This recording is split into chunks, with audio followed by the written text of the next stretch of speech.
कदा मह्यं ददाति स्वपदान्तिकं। वन्देऽहं श्रीगुरो श्रीयुतपत्कमलं श्रीगुरुवैष्णवांशं श्रीरूपं साग्रजातं सैकण्डरघुनाथान्वितं तं सजीवं साद्वैतं साधुतं परिजनसहितं कृष्णचैतन्यदेवं श्रीराधा कृष्णपादान् सैगणललिता श्रीविशाखान्वितांश। हे कृष्ण करुणा सिंधो दीनबंधो जगत्पते गोपेश गोपिका कांत राधा कांत नमस्तुते। तप्त कांचन गौरांगी श्री राधे वृंदावनेश्वरी विश्वानुसुते देवी प्रणमामि हरिप्रिये। वाञ्छाकल्पतरुभ्यश्च कृपा सिन्धुभ्येव च पतितानां पावनेभ्यो वैष्णवेभ्यो नमो नमः। जय श्री कृष्ण चैतन्य प्रभु नित्यानंद श्री अद्वैत गदाधर श्रीवासादि गौर भक्त वृंद। हरे कृष्णा कृष्णा कृष्णा हरे हरे, हरे राम राम राम। ओम नमो भगवते वासुदेवाय। ओम नमो भगवते वासुदेवाय। ओम नमो भगवते वासुदेवाय। ओम नमो भगवते वासुदेवाय। ओम नमो भगवते वासुदेवाय। ओम नमो भगवते वासुदेवाय। नारायणं नमस्कृत्य नारायणं नमस्कृत्य नरं चैव नरोत्तमं नरं चैव नरोत्तमं देवीं सरस्वतीं देवीं सरस्वतीं व्यास ततो जयमुदीरये। ततो जयमुदीरये। नष्टप्रायेषु अभद्रेषु नष्टायेषु अभद्रेषु नित्यं भागवत सेवया। नित्यं भागवतसेवया। भगवती उत्तम श्लोके भगवती उत्तम श्लोके भक्तिर्भवति नैष्ठिकी। भक्तिर्भवति नैष्ठिकी। ग्रंथ श्रीमद्भागवतम की जय। ग्रंथ श्रीमद्भागवतम स्कंद 4 अध्याय 8 में से आज हम पढ़ रहे हैं। अध्याय 8 चल रहा है ध्रुव महाराज का गृह त्याग और वन गमन। तो अब तक हमने पढ़ा कि ध्रुव महाराज कैसे जो अपनी सौतेली माँ जो सुरुचि है वो उनको उनके एक इतना कहने से कि अगर तुम्हें पिता की गोद में बैठना है तो पिता का राज्य चाहिए तो मेरी कोख से जन्म लेना पड़ेगा। क्योंकि सुरुचि जो थी वो रानी थी और सुनीति जो थी वो दासी थी, तो इसलिए दोनों में अंतर था।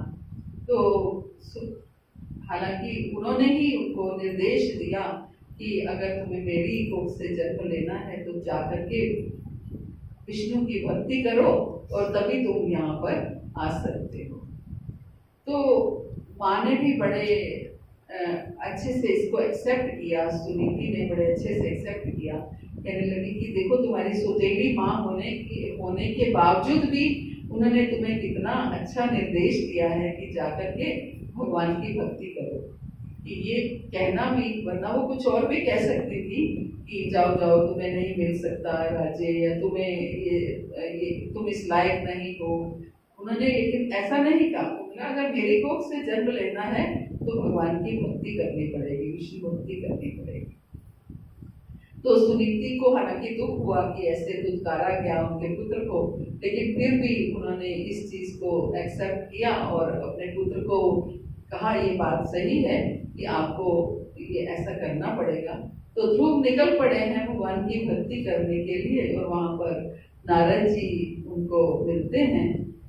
जिस भक्त का भगवान कल्याण करना चाहते हैं तो उनको ऐसे शुद्ध भक्तों से भी मिलवाते हैं कि उनका आगे कैसे कल्याण होना है। हम सब लोग भक्ति में आए तो किसी ना किसी भक्त के माध्यम से आए, है ना। अपने आप कोई भी नहीं आता है, कोई ना कोई भक्त जो है वो उसका जरिया बनता है उस भक्ति में आने के लिए। तो भक्त के माध्यम से हम आते हैं। तो ऐसे ही जो ध्रुव महाराज थे उनको नारद जी मिले और नारद जी से उन्होंने कहा कि मैं ऐसे ऐसे घर से निकला हूँ और मुझे विष्णु भक्ति करनी है। तो नारद जी ने उनको समझाने का प्रयास किया, हालांकि कि तुम अभी छोटे से 5 साल के बालक हो, तुम नहीं कर पाओगे और तुमने क्यों छोड़ा, ये कोई छोटे बच्चों का खेल नहीं है, वापस लौट जाओ। लेकिन वो दृढ़ रहे, अपने उसमें अडिग रहे। तो इस तरीके से हम ध्रुव महाराज की कथा से, ध्रुव महाराज की जो ये लाइफ स्पैन है उनसे ये हम समझ सकते हैं कि कितना उन्होंने हमें सिखाया है। कि एक पहला हमने ये लेसन लिया कि अगर किसी को धुतकारना भी है तो उसका कल्याण करके धुतकारा जाता है ना। कैसे उन्होंने, जैसा कि बिलोबक्कल ठाकुर के केस में की कथा में हम सुनते हैं कि जो चिंतामणि थी वो कैसे उन्होंने कहा कि अगर जितना प्रेम आपको मेरे साथ है उतना अगर भगवान से होता तो आप कहाँ के कहाँ पहुंच जाते। तो एक उनकी ये बात उनको समझ में आई और वो उनका कल्याण हो गया। यहाँ उनकी सौतेली माँ ने ये बोल दिया कि हाँ अगर मेरी कोख से जन्म लेना है तो जाकर के पहले विष्णु भक्ति करो। तो ये किस तरीके से हम किसी का कल्याण कैसे होता है, किसके माध्यम से होता है।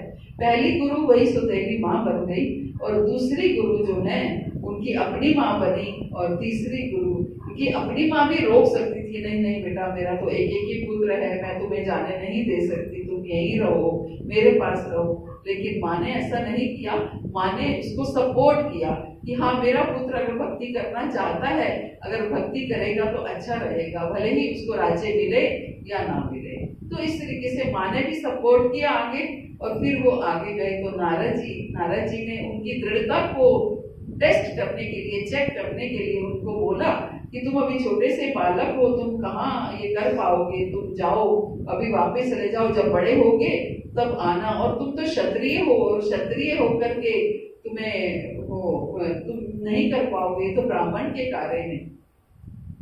तो लेकिन ध्रुव महाराज ने यही बोला कि क्षत्रिय हूँ इस वजह से मैं क्या, नारद जी ने बोला कि तुम छोटे से बच्चे हो, तुम इतनी अपनी माँ की इतनी सी बात बर्दाश्त नहीं कर पाए, टॉलरेट नहीं कर पाए, तुम में इतना वो नहीं है, सहन शक्ति नहीं है कि तुम अपनी माँ की इतनी सी बात सहन कर पाओ। तो उन्होंने बोला क्योंकि मैं क्षत्रिय हूँ इस वजह से क्षत्रिय में सहन शक्ति कम होती है। एक गुण होते हैं ये भी अलग अलग हमारे चारों वर्णों के, कि ब्राह्मण में सहन शक्ति ज्यादा होती है। जो ब्राह्मण, जिनमें ब्राह्मण गुण होते हैं उनको, ब्राह्मण का सबसे बड़ा गुण क्या है कि वो अपनी भक्ति को फोकस में रखता है कि अपनी भक्ति मेरी चलती रहे, भले ही मुझे कोई कुछ भी कहता रहे, मुझे उससे कोई फर्क नहीं पड़ता, भक्ति मेरी फोकस, भक्ति मेरी डिस्टर्ब नहीं होनी चाहिए। ये ब्राह्मण का गुण है। लेकिन क्योंकि ध्रुव महाराज क्षत्रिय थे तो माँ ने ऐसा बोला तो वो सहन नहीं कर पाए तो निकल पड़े। तो वो ध्रुव महाराज यही कहते हैं, जब नारद जी ने ये बोला कि माँ ने अगर इतना कह भी दिया तो तुम क्या हो गया, एक बच्चा सहन नहीं कर सकता क्या माँ की बात। तो बोले मैं क्षत्रिय हूँ, मेरे अंदर क्षत्रिय का खून है, तो मैं ये बात टॉलरेट नहीं कर पाऊंगा और इसलिए मैं निकल के आया। तो अब ध्रुव महाराज नारद जी से मिले हैं। जब नारद जी ने चेक कर लिया कि उनकी जो वो दृढ़ हैं, वो अडिग हैं, तो अब नारद जी उन्होंने, हमने पिछली क्लास में पढ़ा कि सबसे पहले उनको क्या बताया, स्थान बताया, है ना, कि जाओ, तुम कहाँ जाओ, कौन सा स्थान है, मधुबन, है ना, मधुबन जाओ और वहां जाकर कि वृंदावन के 12 वनों में से एक वन है मधुबन, तो वहां जाकर के तपस्या करो, वहां जाके साधना करो तो तुम्हें भगवत प्राप्ति अवश्य होगी। तो पहले उन्होंने स्थान बताया। अब आगे नारद जी क्या बता रहे हैं कि हम आगे पढ़ते हैं। स्थान तो मधुबन बताया और आगे कहते हैं कि हे बालक, यमुना नदी अथवा कालिंदी के जल में तुम नित्य 3 बार स्नान करना। और क्या निर्देश दिया कि यमुना नदी अथवा कालिंदी के जल में, कालिंदी यमुना नदी का दूसरा नाम है। तो उस जल में तुम नित्य 3 बार स्नान करना, क्योंकि ये जल शुभ, पवित्र एवं स्वच्छ है। स्नान के पश्चात अष्टांग योग के आवश्यक अनुष्ठान करना और तब शांत मुद्रा में अपने आसन पर बैठ जाना। क्या निर्देश दिया? मधुबन जाओ और वहां जाके पहले रोज 3 बार यमुना नदी में स्नान करना, और स्नान करके तुम जो है वो अष्टांग योग करना, है ना। अष्टांग योग करना, अष्टांग योग करके जैसा कि प्राणायाम वगैरह किया जाता है वैसा करके, और फिर तुम शांत मुद्रा में, क्योंकि अष्टांग योग करने से क्या है, हमारी कंसंट्रेशन जो है वो बेटर हो जाती है, हमारा ध्यान लगता है। तो क्योंकि यहाँ पर ध्यान योग के बारे में बता रहे हैं, इसलिए पहले अष्टांग योग के बारे में बताया। प्राणायाम, अध्याहार, प्रयास, ये सब कुछ करने के लिए बोला है। तो उसके बाद तो आप पहले वो अष्टांग योग करना, और उसके बाद फिर भजन में बैठना, ध्यान में बैठना, और किस मुद्रा में बैठना? शांत मुद्रा में अपने आसन पर बैठ जाना, शांत मुद्रा में। तो सोचिए कि हमारे आचार्यों ने हमारे ऊपर कितनी कृपा की है। हमें कुछ भी ऐसा नहीं करना है ना। ऐसा कहा गया है कि आप स्नान करके 3 बार दिन में स्नान करो, और उसके बाद अष्टांग योग करो, और उसके बाद आप ध्यान की मुद्रा में आसन बिछा करके बैठो। अगर ऐसा कहा गया होता तो क्या हम सब भजन कर पाते? है ना, नहीं कर पाते, कुछ नहीं कर पाते। इतनी आसान रीति से हमें ये भजन करना बता दिया, लेकिन फिर भी हम नहीं कर पाते हैं। लेकिन हमें सोचना है कि भले ही हमें आसान रीति से बताया, क्योंकि हमारे आचार्य जानते थे कि कलयुग का प्रभाव है, कलयुग में ये संभव नहीं है। हालांकि असंभव भी कोई चीज नहीं है, ऐसा नहीं है कि नहीं हो सकता, लेकिन अगर ये रीति बताई जाएगी तो कोई बिरले 1-2 निकल करके आएंगे। लेकिन अगर रीति को कलयुग के हिसाब से आसान कर दिया जाएगा तो फिर भी भक्त बनेंगे। तो वही हो रहा है कि इसलिए भक्त बन भी रहे हैं। लेकिन अगर हमारे इस तरीके को हमारे आचार्यों ने आसान किया है, तो क्या हमें उसकी तरफ थोड़ा गंभीर होना चाहिए या नहीं होना चाहिए? है ना, होना चाहिए। लेकिन क्योंकि हम फिर उसको और ज्यादा टेकन फॉर ग्रांटेड ले लेते हैं कि हमें, प्रभुपाद ने हमें क्या बोला है? 16 गुड राउंड्स करने के लिए बोला है। 16 गुड राउंड्स करने हैं, 16 माला करनी है अच्छे से, और बाकी की माला जो है आप चलते फिरते घूम फिर के कर सकते हो, है ना। बाकी की माला आप चलते फिरते घूम, वो बात अलग है। जब नए भक्त आते हैं तो हम उनको यही कहते हैं कि आपको 16 माला करनी है, लेकिन आप कैसे भी कर सकते हो, चलते फिरते घूमते फिरते आप कैसे भी कर सकते हो। लेकिन ऐसा हमें खुद ही अपने अंदर धीरे धीरे ये प्रवीणता लानी है कि जैसे जैसे हम पुराने भक्त होते जाते हैं, वैसे वैसे हमें अपने जप के ऊपर कैसे सुधार करना है, हमारा जप कैसे सुंदर हो, इस तरीके के ऊपर हमें कंसंट्रेट करना है। बहुत से भक्त ये पूछते हैं कि दीक्षा से पहले और दीक्षा के बाद में क्या अंतर होता है। दीक्षा से पहले भी आप कहते हो 16 माला करनी है, और दीक्षा के बाद भी 16 माला ही करनी होती है, तो क्या दीक्षा के पहले भी हम वही मंत्र बोलते हैं, दीक्षा के बाद भी वही मंत्र बोलते हैं, वही 4 नियम पहले करने होते हैं, वही 4 नियम बाद में करने होते हैं, तो क्या अंतर होता है दीक्षा से पहले और दीक्षा के बाद में? है ना, तो बताइए क्या अंतर होता है। जो दीक्षित भक्त हैं उनको जानना चाहिए कि दीक्षा से पहले और दीक्षा से बाद में क्या अंतर होता है। भक्ति के लिए गंभीर हो जाते हैं, भक्ति के लिए गंभीर हो जाते हैं। हम खुद से ये सोचने लगते हैं कि ठीक है, हमारे आचार्यों ने हमें इतनी छूट दी है कि आप कैसे भी करके 16 माला करिए, लेकिन कम से कम हम 16 माला बड़ी गंभीरता से और स्थिरता से बैठ करके करें, थोड़ा ध्यान लगा करके। हमें सिखाया जाता है कि कैसे नाम के ऊपर सबसे पहले नाम के ऊपर कंसंट्रेट कीजिए कि नाम जो बोलो वो सुनो, जो बोलो वो सुनो, तो ताकि नाम के ऊपर हमारा कंसंट्रेशन बैठे, हम नाम पे ध्यान लगा सके। अगर सुन नहीं पाते हैं तो सामने लिख कर रख लीजिए ताकि लिखे हुए नाम को हम देखते रहें और पढ़ते रहें। आपने देखा होगा कई भक्त केवल जो है, कई संप्रदाय ऐसे हैं जो लिखे हुए नाम की सेवा पूजा अर्चना करते हैं, है ना। हम देखते हैं राधा वल्लभ संप्रदाय में केवल राधा नाम को लिख करके उनकी सेवा पूजा अर्चना करते हैं, विग्रह नहीं करते, विग्रह भी करते हैं लेकिन राधा नाम को लिख करके भी उनकी सेवा पूजा अर्चना करते हैं। इसका मतलब क्या है कि नाम पर कंसेंट्रेशन करना है, नाम के ऊपर हमें ध्यान लगाना है। तो हमारे आचार्य भी हमें बताते हैं, कोई ज्यादा अंतर नहीं है, हमारे आचार्य भी हमें बताते हैं कि महामंत्र को लिख कर रख लो और लिख करके देखते रहो, पढ़ते रहो। जब अगर नाम जप कर रहे हैं तो उस समय साथ साथ पढ़ते रहेंगे तो आप बोलेंगे, आपके कानों में भी पड़ेगा, आपकी सारी इंद्रियां, आंखें क्या कर रही है, नाम को देख रही हैं, कान नाम को सुन रहे हैं और जीवा नाम ले रही है। तो सारी इंद्रियां जो है नाम पर केंद्रित हो जाएंगी। तो इस तरीके से जितनी इंद्रियों को हम सेवा में लगाएंगे उतनी इंद्रियां जो है हमारे हृदय को क्लीन करेंगी, साफ करेंगी, शुद्ध करेंगी। तो यही हमें करना है। ठीक है, हमें छूट दी गई है, लेकिन प्रभुपाद ने छूट किस लिए दी कि उनका प्रचार जो था वो पाश्चात्य देशों में था।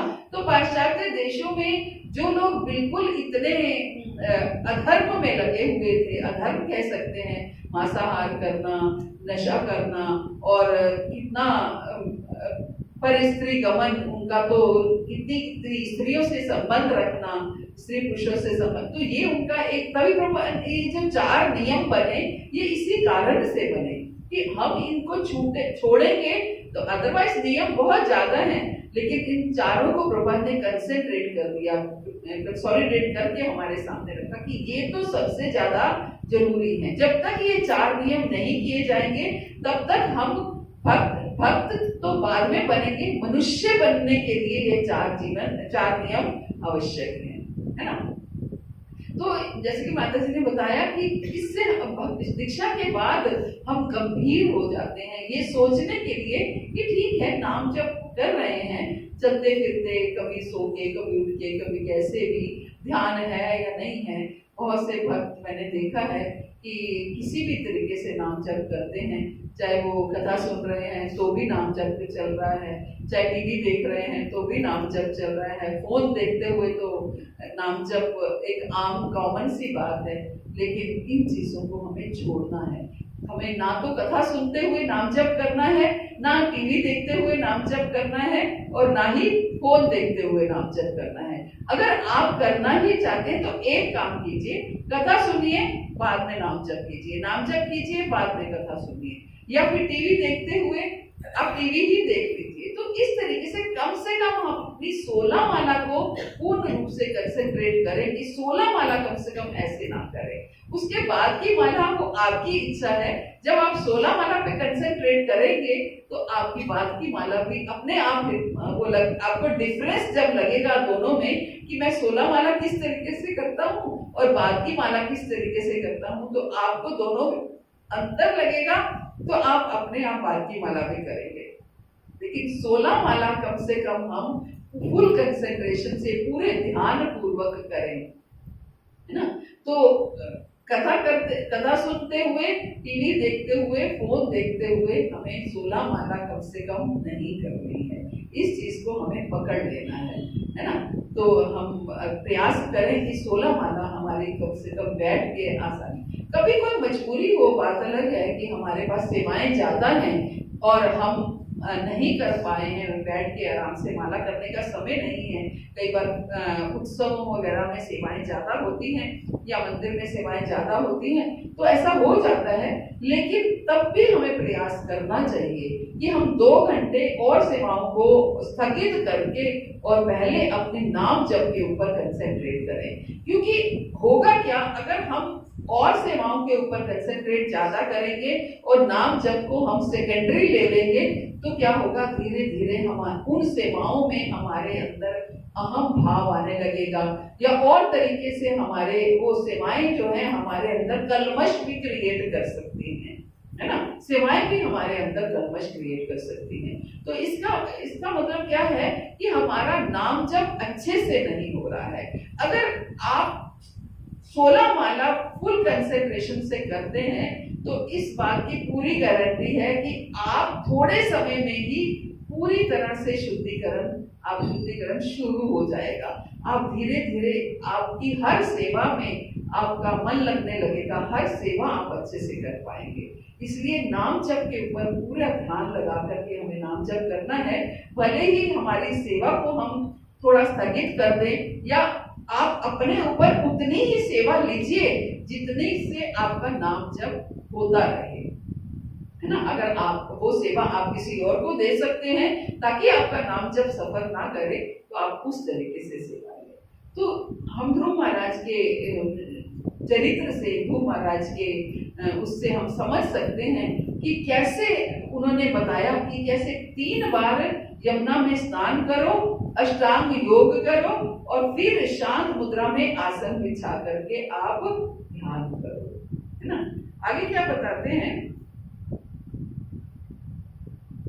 आसन ग्रहण करने के पश्चात तुम 3 प्रकार के प्राणायाम करना और इस प्रकार धीरे धीरे प्राण वायु, मन तथा इंद्रियों को वश में करना। अपने को समस्त भौतिक कलमश से मुक्त करके तुम अत्यंत धैर्य पूर्वक भगवान का ध्यान प्रारंभ करना। हमें हमारे आचार्य क्या बताते हैं कि आप नाम जब अच्छे से करो, ये सारी प्रक्रियाएं अपने आप होने लगेगी। आप अगर 16 माला अच्छे से करते हो तो आपका ध्यान अपने आप लगने लगेगा। धीरे धीरे आपका हर समय, आप जो अगर हम भगवद गीता पढ़ते हैं तो कर्म योग और ध्यान योग को मिश्रित किया गया है। कर्म योग और ध्यान योग को मिश्रित कैसे किया गया है कि अगर हम अच्छे से भजन करते हैं तो जो भी हम कर्म करते हैं तो उसको भी हम भगवान की सेवा में समर्पित करते हैं। हम जो भी कर्म करें वो भगवान की सेवा हेतु करें, और जब हम भगवान की सेवा हेतु कर्म करेंगे तो कर्म करते हुए भी हमारा ध्यान भगवान में लगा रहेगा। तो कर्म योग और ध्यान योग एक ही हो जाएगा, क्योंकि जब हम कर्म मान लीजिए आप खाना बना रहे हैं तो आपका खाना किस लिए बन रहा है, भगवान को भोग बनाने के, भोग अर्पित करने के लिए। तो आपका ध्यान जो है वो हमें इसमें लगा रहेगा कि मुझे ये भोग बनाना है, भगवान के लिए बनाना है, तो मुझे कैसे इसके लिए साफ सफाई रखनी है, कैसे शुद्धता रखनी है। तो इस तरीके से भगवान अगर खाएंगे तो भगवान को मिर्ची नहीं लगनी चाहिए, कम मिर्ची डालो, ऐसे इस हिसाब से बनाओ कि भगवान को अच्छा लगे, भगवान को ये ज्यादा पसंद है, ये ज्यादा पसंद है। इस हिसाब से आप भोजन बनाते हुए भी आपका ध्यान जो है वो कृष्ण में लगा रहेगा।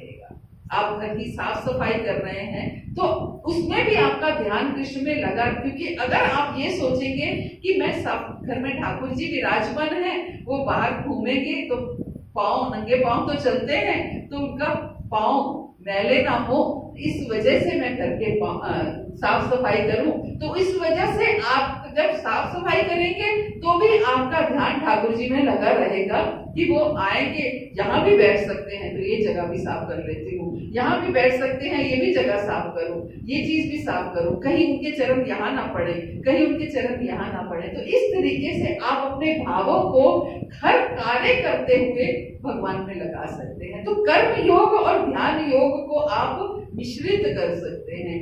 वस्त्रों की धुलाई करें तो उस समय भी आप भगवान के सोच ध्यान कर सकते हैं कि चाहे ही मेरे वस्त्र धुल रहे हैं, मेरे परिवार के वस्त्र धुल रहे हैं, तो हम सब क्या है, ठाकुर सेवा में लगे हैं। तो अगर गंदे वस्त्र पहन करके ठाकुर सेवा में जाएंगे तो ठाकुर जी को अच्छा नहीं लगेगा। तो स्वच्छ वस्त्र धारण करके हमें ठाकुर सेवा में जाना है, तो इसलिए वस्त्रों को स्वच्छ रखना है। हर कार्य करते हुए आप सोच सकते हैं। तो आप ध्यान योग और कर्म योग को मिश्रित कर सकते हैं।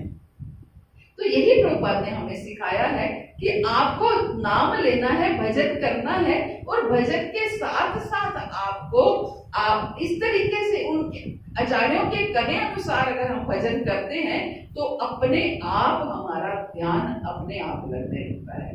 वो बात अलग है कि हम कहे अनुसार करते नहीं हैं, उनकी जैसा हमें निर्देश दिया गया है वैसा हम नहीं करते हैं, बस अपनी इच्छा से जो हर चीज को हम पकड़ते नहीं हैं। एक चीज जब उन्होंने कह दी कि आप कैसे भी कर सकते हैं, नहाए बिना नहाए और चलते फिरते, वो तो हमने पकड़ ली, और लेकिन जो हमने उन्होंने बोला कि हाँ आप 16 माला बैठ के गुड राउंड्स कीजिए, ध्यान से ब्रह्म मुहूर्त में कीजिए, उसको हमने इधर उधर कर दिया कि हमें तो छूट दी गई है। ठीक है, जब नए भक्त होते हैं, हम लोग प्रचार करते हैं, तो नए भक्तों को हम कहते हैं कि आप 16 माला कीजिए, कैसे भी कीजिए। कई भक्त लोग भी कहते हैं, माता जी मेरे लिंक में है, वो हमेशा यही कहती हैं कि एस्कॉन वाले हमेशा बहुत चतुर है, वो पहले तो ये कहते हैं कि 16 माला, बस आपको 16 माला 4 नियम करने हैं, आप कैसे भी 16 माला कर लीजिए। फिर जब हम 16 माला 4 नियम करने लगते हैं, फिर कहते हैं अब एकादशी भी करनी है, फिर हम एकादशी करने लगते हैं, तो फिर कहते हैं हम ये आचार्यों के आविर्भाव तिरोभाव दिवस हैं, इन पे भी आपको फास्टिंग करनी है। फिर वो कहते हैं अब जन्माष्टमी, ये इन पे भी करना है। फिर सेवाओं में लगा देते हैं, आप ये सेवा भी करनी है, वो सेवा भी करनी है। धीरे धीरे वो बढ़ते जाते हैं। तो ऐसे ही होता है, जब भी हम बीमार होते हैं तो अगर मेडिसिन की ज्यादा आवश्यकता होती है तो एकदम से डॉक्टर अगर हाई डोज का इंजेक्शन लगा देगा तो बॉडी वो टॉलरेट नहीं कर पाएगी। डोज थोड़ी थोड़ी बढ़ानी चाहिए जिससे वो टॉलरेट कर पाए। वो लेते हैं ना कॉर्टिसॉइड्स, मैं ठीक बोल रही हूँ, मुझे नहीं पता है, स्टेरॉइड्स, यस स्टेरॉइड्स जो लेते हैं तो उसमें क्या करते हैं कि पहले डोज कम देते हैं, फिर धीरे बढ़ाते हैं, फिर और बढ़ाते हैं, फिर बढ़ा के फिर उसको डाउन करते चले जाते हैं, फिर धीरे धीरे डाउन करते चले जाते हैं। तो ऐसे ही हमें करना है कि ये नहीं है कि हम जिस स्टेज से शुरू हुए थे उसी स्टेज पर खड़े रहना है, धीरे धीरे अपने भजन को सुंदर बनाना है। यही अंतर होता है दीक्षा से पहले का और दीक्षा से बाद का।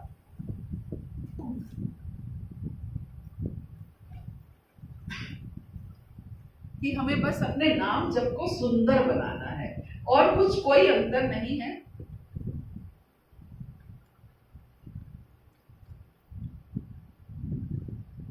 तो ध्रुव महाराज की कथा से हम ये समझ पा रहे हैं कि हमारे लिए कितना आसान हमारे आचार्यों ने किया है। अब आगे कहते हैं, भगवान का मुख सदैव अत्यंत सुंदर और प्रसन्न मुद्रा में रहता है। देखने वाले भक्तों को वो कभी अप्रसन्न नहीं दिखते और वे सदैव उन्हें वरदान देने के लिए उद्यत रहते हैं। उनके नेत्र सुसज्जित भौहें, उन्नत नासिका तथा चौड़ा मस्तक, ये सभी अत्यंत सुंदर हैं। वे समस्त देवताओं से अधिक सुंदर हैं। भगवान को आगे कहते हैं, भगवान का रूप सदैव युवावस्था में रहता है। उनके शरीर का अंग प्रत्यंग सुगठित एवं दोष रहित है। उनके नेत्र तथा होठ उदीयमान सूर्य की भांति गुलाबी से है। नारद मुनि ये क्यों बता रहे हैं?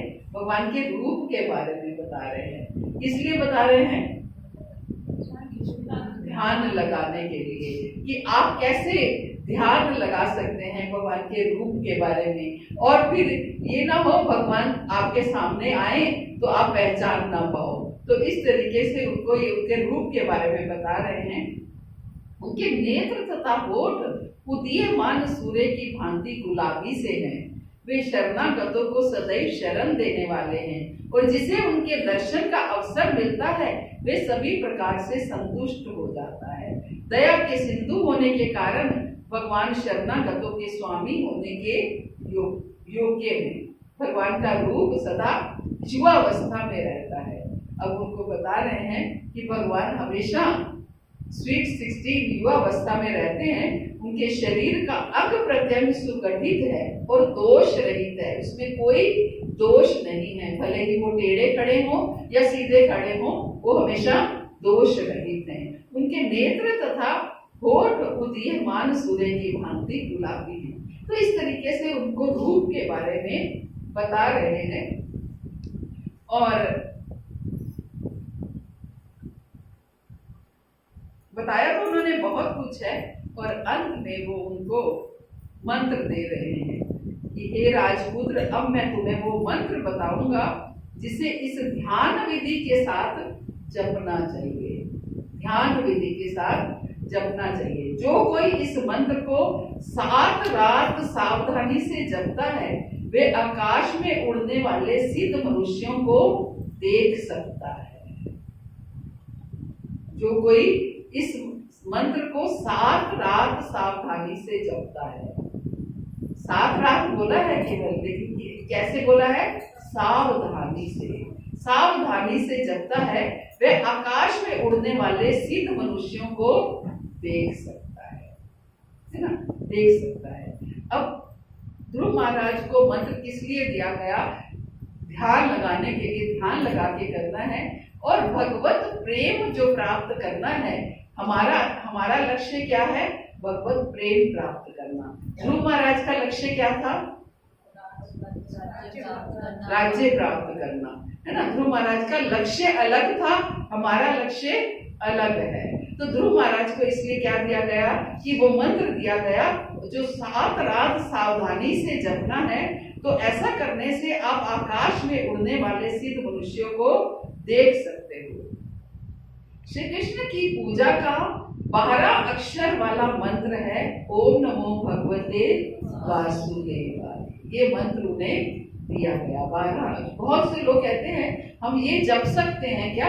ओम नमो भगवते वासुदेवाय, ये भी तो कृष्ण का मंत्र है, तो क्या हम ये नहीं जप सकते? जप सकते हैं, लेकिन जैसे जैसे नारद जी ने बताया है वैसे वैसे जपना पड़ेगा। अगर आप वैसे वैसे जप सकते हैं तो अवश्य जपिए। तो क्या बताया हमने?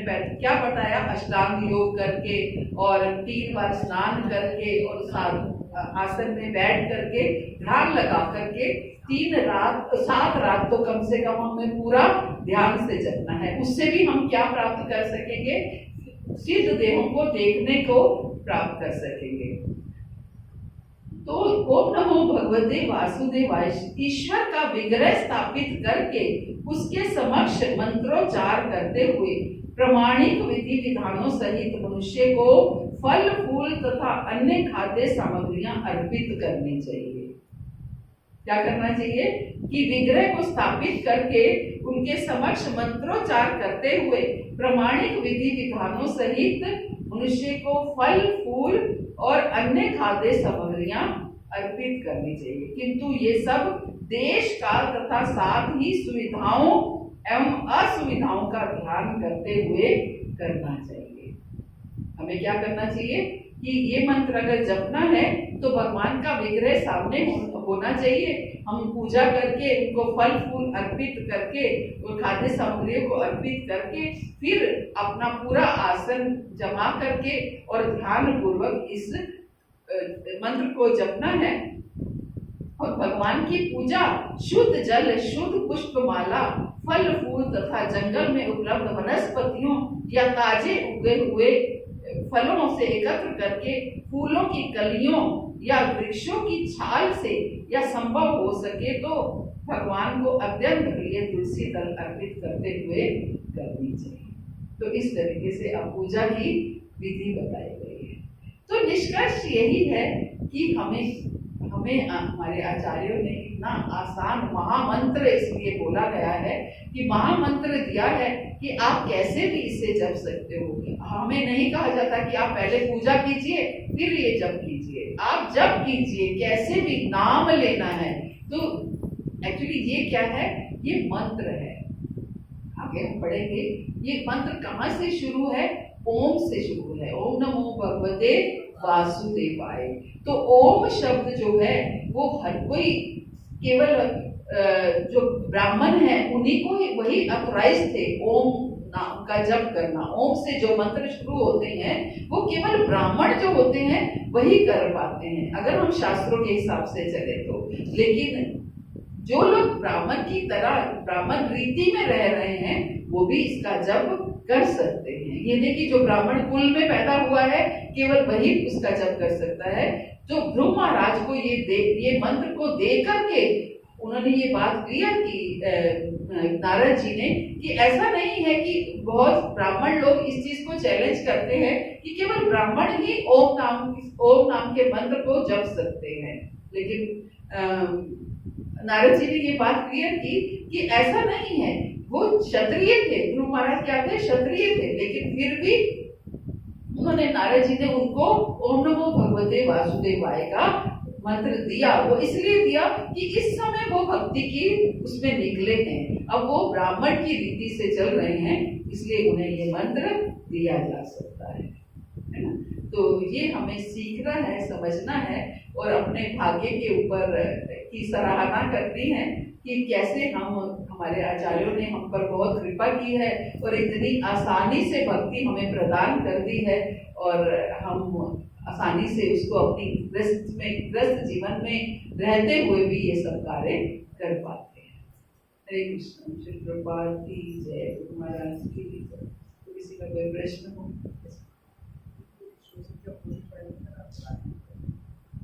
श्लोक संख्या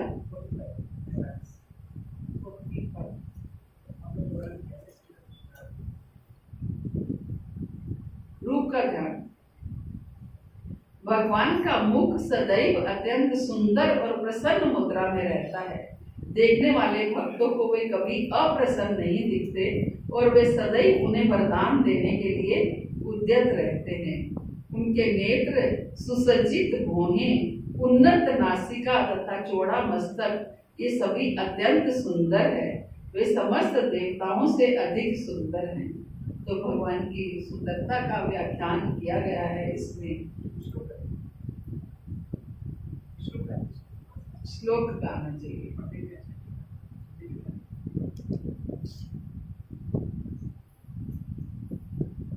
प्रसादाभिमुखं शाश्वत प्रसन्ना वदन् ईश्वरं सुनासं सुभ्रुवं चारु कपुलं सुरसुन्दरं। गए प्रसादाभिमुखं शाश्वत प्रसन्ना वदने क्षणं सुनासं सुभ्रुवं चारु कपोलसुरसुन्दरम्। प्रसादाभिमुखं, बोलिए, प्रसादाभिमुखं शाश्वत प्रसन्ना वदन् ईक्षणं सुनासं सुभ्रुवं चारु कपोलं सुरसुन्दरम्। प्रसादाभिमुखं शाश्वत प्रसन्नम। प्रसादाभिमुखम हमेशा अहेतु की कृपा करने वाले। प्रसादाभिमुखम हमेशा कृपा करते हुए दिखाई देते हैं। शाश्वत प्रसन्नम, हमेशा, शाश्वत मीन्स हमेशा प्रसन्न रहते हैं। शाश्वत प्रसन्नम। वदन ईक्षणम, वदन ईक्षणम का अर्थ क्या है कि उनकी जो मुख है वो हमेशा प्रसन्न मुद्रा में दिखाई देता है और देखने वाले भक्तों को वो कभी अप्रसन्न दिखाई नहीं देते। सुनासम सुभ्रुवम, सुनासम सुनासम मीन्स सुंदर नाक है भगवान की। सुभ्रुवम सुसज्जित भौहें हैं, भौहें जो है वो सुसज्जित है। चारु कपोलम, सुंदर कपोल है, गाल सुंदर है। सुर सुंदरम, और देवताओं से भी अधिक सुंदर होते हैं। तो भगवान की सुंदरता का वर्णन है। प्रसादाभिमुखम शाश्वत प्रसन्ना वदन्नीक्षणं सुनासं सुभ्रुवं चारु कपोलं सुरसुन्दरम्। ये चलो, हरे कृष्ण। श्री प्रभुपाद की जय, गुरु महाराज की